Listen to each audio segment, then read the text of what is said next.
Guys, ano ba talaga yung tawag dyan? Kwek-kwek or tokneneng? Nagtatalo-talo sila, be. Uy, parehas ng itlog. Hi, guys. First bite. Ang sarap. Tingnan natin yung cheese stick nila. Hindi pa lang sauce yung ano natin, guys. Yung kwek-kwek or tokneneng. Try natin yung cheese stick nila. Homemade cheese stick to. Sarap. Meron talagang buong cheese sa iba. Ay, sa likod. Ay, sa loob. Bagay na bagay itong halo-halo, guys. Ngayon, ang init, sobra. Ayan ba talaga? Para parehas ng itlog yan. Uy, lagyan natin ng sauce.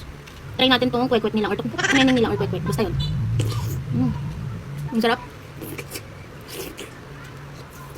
Ang sarap ng sauce ng halo-halo.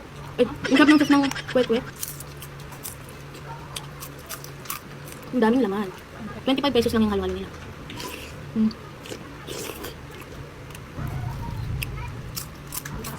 Wow.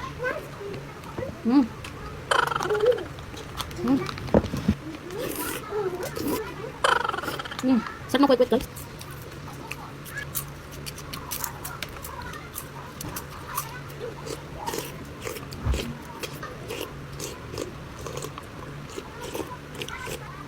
Last bite. So, yun lang, guys. Bye! Thank you for watching.